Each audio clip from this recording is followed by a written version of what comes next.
Les projecteurs médiatiques ont déjà pivoté vers d'autres scènes. Maduro flâne, désormais dans les rues de New York, les bombes ne tombent plus et les micros ont été rangés. Mais ne vous y trompez pas, le véritable feuilleton ne fait que commencer. Car le drame vénézuélien, les projecteurs médiatiques ont déjà pivoté vers d'autres scènes.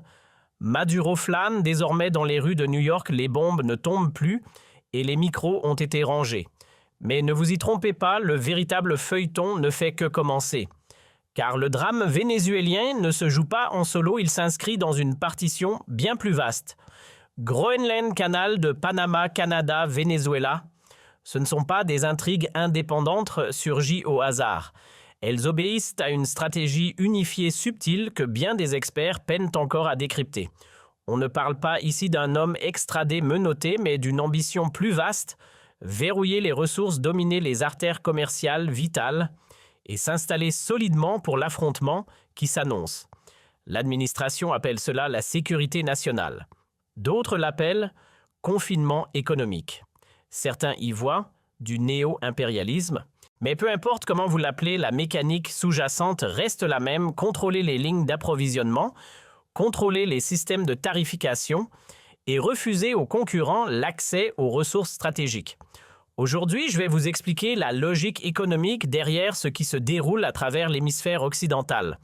Pas la politique de surface, pas les personnalités médiatiques, mais les mouvements structurels profonds qui remodèlent les marchés de l'énergie et le positionnement géopolitique mondial.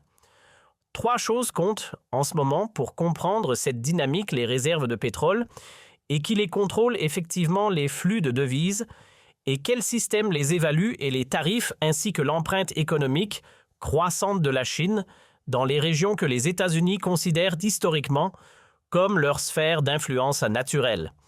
Laissez-moi vous montrer ce qui se passe réellement sous la surface.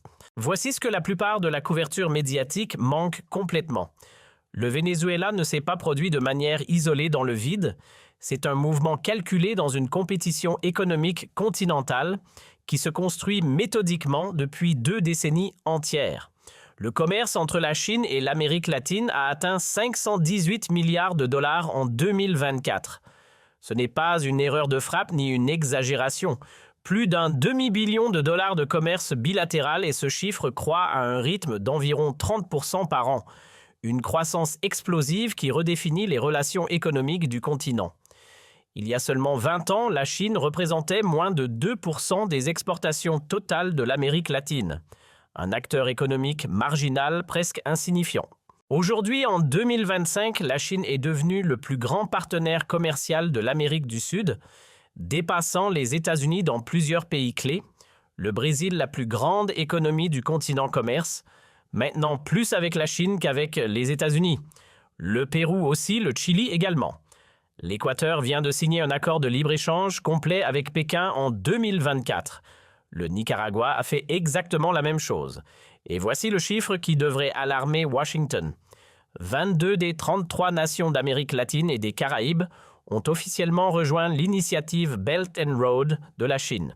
Ce ne sont pas que des statistiques commerciales abstraites sur du papier, c'est de l'infrastructure physique concrète qui change le paysage économique. La Chine possède maintenant ou exploite des ports majeurs au Pérou, au Brésil, au Panama et en Équateur. Le port de Chanquet au Pérou, qui vient d'ouvrir ses opérations, est spécifiquement conçu pour gérer les exportations de 6 pays sud-américains différents directement vers l'Asie, coupant complètement les États-Unis de cette chaîne d'approvisionnement. Donc, quand vous entendez parler de l'opération militaire au Venezuela, comprenez le contexte géopolitique plus large dans lequel elle s'inscrit. Les États-Unis regardent leur sphère d'influence historique établie depuis la doctrine Monroe de 1823 se déplacer économiquement et systématiquement vers Pékin. Et ce changement n'est pas abstrait ou théorique, ce sont des ports physiques construits avec des investissements chinois, des chemins de fer, financés par des prêts de Pékin, des contrats énergétiques libellés en yuan et des systèmes de paiement qui contournent le dollar américain. Le portefeuille du secrétaire d'État Marco Rubio est précisément l'Amérique latine. C'est son domaine de focus stratégique. C'est son expertise géographique développée sur des décennies et son objectif stratégique déclaré est absolument clair, réaffirmer l'effet de levier économique américain dans l'hémisphère sans recourir à une occupation militaire totale de style colonial. Le Venezuela est le signal envoyé au reste du continent. Il dit aux autres gouvernements d'Amérique latine que si vous vous déplacez trop loin vers la Chine, économiquement, si vous menacez directement la tarification énergétique basée sur le dollar, si vous devenez un nœud stratégique dans la chaîne d'approvisionnement de Pékin, il y aura des conséquences tangibles. Ce n'est pas un changement de régime au sens traditionnel du XXe siècle, c'est un rééquilibrage forcé du marché par la puissance militaire. Les chiffres révèlent l'ampleur du défi auquel font face les États-Unis. Quand 22 des 33 nations de la région ont rejoint la Belt and Road Initiative chinoise, ce n'est pas un problème mineur ou périphérique. C'est une réorientation massive et fondamentale de l'alignement économique continental. Chacun de ces pays a fait un calcul stratégique. Pékin offre des financements d'infrastructures massifs sans les conditionnalités politiques strictes que Washington impose traditionnellement. La Chine construit des ports, des routes, des chemins de fer, des réseaux électriques, des installations de télécommunications, et en retour, elle obtient l'accès préférentiel aux ressources naturelles et aux marchés de consommation en croissance. Pour les États-Unis, cette pénétration économique chinoise représente une menace existentielle à long terme pour leur position hémisphérique. Si l'Amérique latine s'oriente économiquement et structurellement vers la Chine, si les matières premières du continent coulent vers l'Asie plutôt que vers l'Amérique du Nord, si les systèmes de paiement contournent systématiquement le dollar, alors l'influence américaine, dans son propre hémisphère historique, s'érode inexorablement. Maintenant, parlons de ce dont il s'agit vraiment, au niveau le plus fondamental, pas du volume absolu de pétrole produit, mais de la dénomination dans laquelle ce pétrole est valué et commercialisé. Le Venezuela possède les plus grandes réserves prouvées de pétrole sur Terre.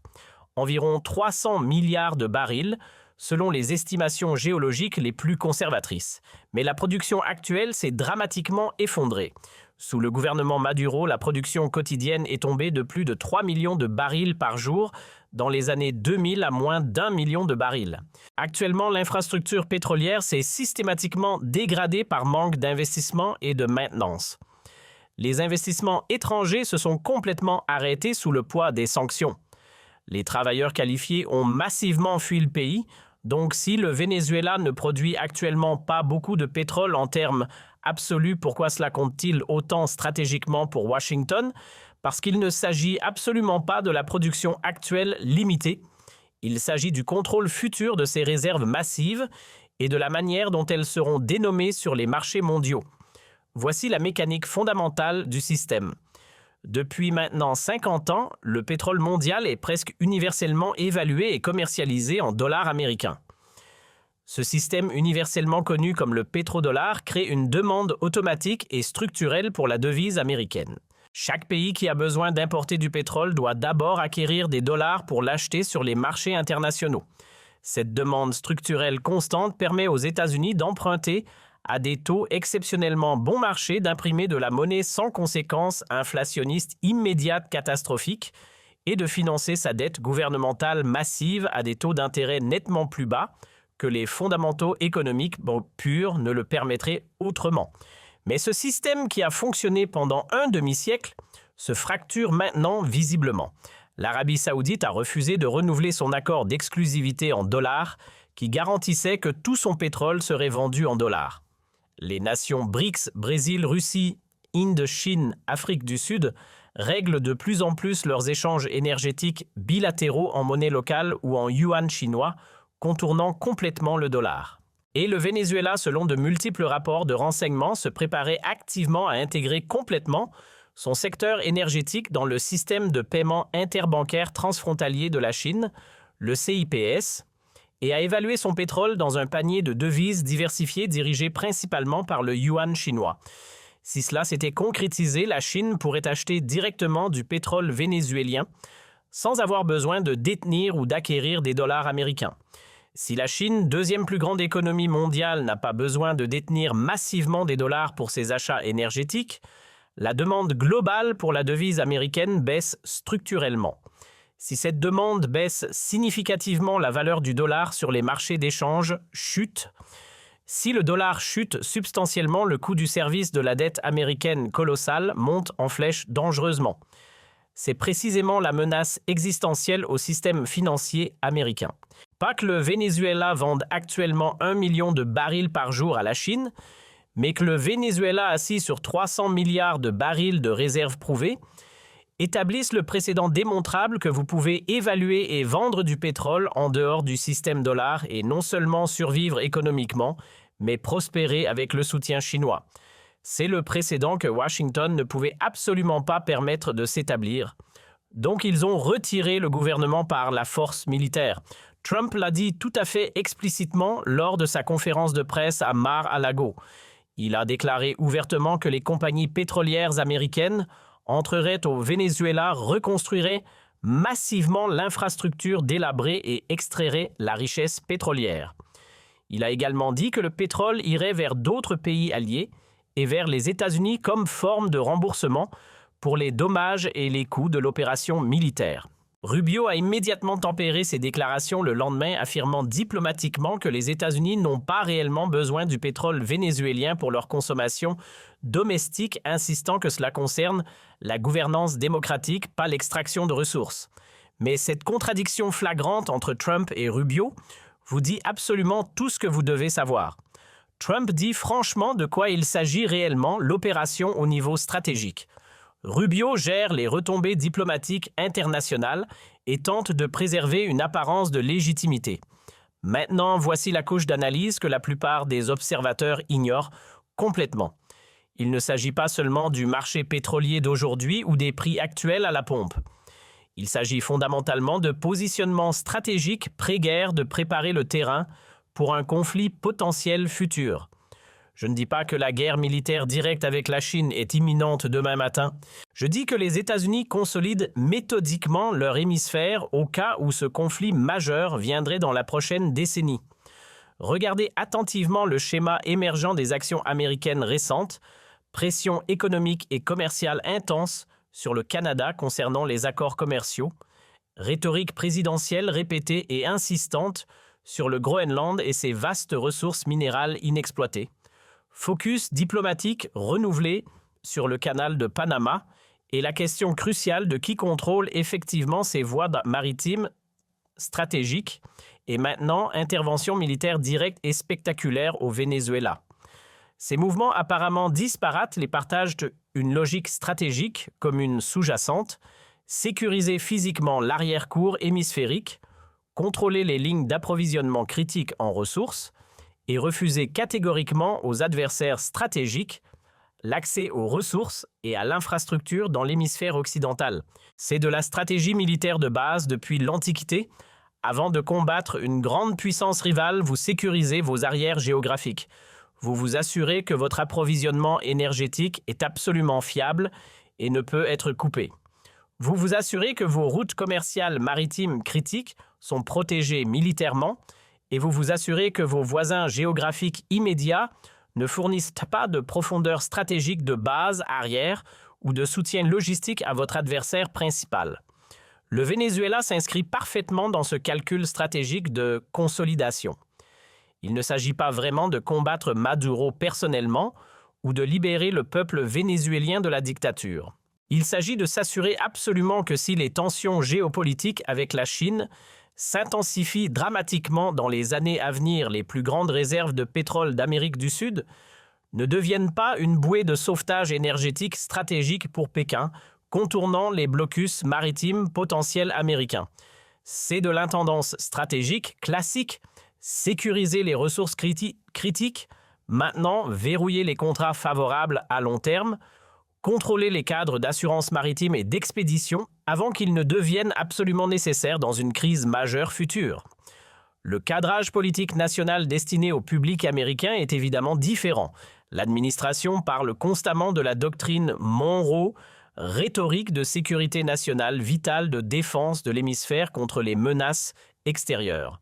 Ce langage patriotique résonne émotionnellement avec les électeurs américains. Cela semble décisif fort protecteur des intérêts nationaux. Mais la stratégie sous-jacente réelle est le confinement économique de la Chine empêcher systématiquement Pékin de sécuriser un accès indépendant et fiable aux ressources énergétiques critiques et être prêt à utiliser la force militaire pour faire respecter ce confinement économique quand la pression diplomatique et les sanctions économiques échouent. Alors voici la question fondamentale qui devrait dominer toute l'analyse stratégique, mais qui est étrangement absente des discussions qui gouvernent réellement le Venezuela. Maintenant, en ce moment précis, Trump a déclaré publiquement que les États-Unis dirigeraient directement le pays pendant la transition. Rubio a rapidement contredit cela, affirmant que les structures gouvernementales existantes géreront la gouvernance quotidienne avec supervision américaine. La vice-présidente vénézuélienne Delcy Rodriguez est apparue à la télévision d'État nationale, affirmant publiquement qu'elle reste en charge constitutionnellement. La leader de l'opposition Maria Corina Machado insiste que Edmundo González devrait immédiatement assumer la présidence comme vainqueur légitime de l'élection contestée. Il n'y a aucune clarté juridique ou politique et cette incertitude fondamentale gèle absolument tout. La gouvernance effective n'est pas des discours télévisés ou des déclarations diplomatiques. C'est l'application concrète du pouvoir. C'est qui peut légalement signer les contrats pétroliers contraignants, qui collecte effectivement les revenus gouvernementaux, qui contrôle physiquement les forces de sécurité sur le terrain, qui garantit les cadres juridiques nécessaires pour les investissements étrangers massifs. En ce moment précis, personne n'a de réponse claire à ces questions fondamentales. Et cette incertitude juridique et politique gèle complètement l'activité économique. Les compagnies pétrolières internationales n'investiront pas des dizaines de milliards de dollars sans savoir juridiquement avec qui elles négocient et qui peut garantir les contrats. Les banques internationales ne traiteront pas les paiements massifs sans clarté juridique absolue sur les structures gouvernementales. Les entreprises de transport maritime ne déplaceront pas de cargaisons pétrolières sans garantie d'assurance valide. Donc vous avez maintenant 3 chemins possibles qui pourraient se dérouler. Chemin une transition contrôlée et ordonnée. Les États-Unis négocient laborieusement un accord de partage du pouvoir avec les restes du gouvernement existant et les factions d'opposition modérées. Une autorité de transition unifiée est progressivement établie avec légitimité internationale. Les contrats pétroliers sont méthodiquement renégociés avec les compagnies américaines. Les flux de revenus sont complètement restructurés sous supervision internationale. C'est le scénario du meilleur cas optimiste. Il nécessite la coopération active de multiples factions politiques antagonistes et des années de construction institutionnelle patiente dans un environnement hostile. Chemin de fragmentation chaotique et violence. Le gouvernement central se fracture complètement en factions rivales. Des centres de pouvoir régionaux concurrents émergent à travers le pays. Certaines zones restent contrôlées par des unités militaires loyales à l'ancien régime chaviste. D'autres zones tombent sous contrôle de groupes d'opposition armés. D'autres encore sont dominées par des réseaux criminels puissants qui remplissent rapidement le vide sécuritaire. La production pétrolière reste gravement perturbée par l'instabilité et le sabotage. L'investissement étranger massif nécessaire ne se matérialise jamais. La crise humanitaire déjà terrible s'aggrave catastrophiquement. C'est essentiellement le scénario cauchemardesque Irak-Libye, répété en Amérique du Sud. Chemin 3 contre pression économique chinoise soutenue. La Chine refuse catégoriquement d'accepter le résultat imposé par la force. Pékin continue systématiquement d'acheter du pétrole vénézuélien par des pétroliers fantômes, difficiles à tracer. Elle fournit un soutien financier massif aux éléments de résistance anti-américains. Elle utilise agressivement son influence économique, croissante dans d'autres pays d'Amérique latine, pour isoler diplomatiquement les structures gouvernementales soutenues par Washington. Elle transforme effectivement le Venezuela en champ de bataille économique, prolongé de grande puissance. C'est le scénario de compétition géopolitique, prolongé sans vainqueur clair. Aucun de ces 3 chemins n'est propre ou rapide. Aucun d'eux ne se résout en quelques mois. Et l'administration Trump n'a publiquement articulé ni lequel elle poursuit activement, ni comment elle prévoit concrètement de naviguer dans cette complexité explosive. C'est de la manœuvre économique et militaire à enjeu extrêmement élevé sans endgame clair visible. Les marchés financiers évaluent actuellement le scénario optimiste que le pétrole vénézuélien revient progressivement en ligne sur plusieurs années, évalué en dollars américains coulant principalement vers les raffineries du Golfe américain et les nations alliées.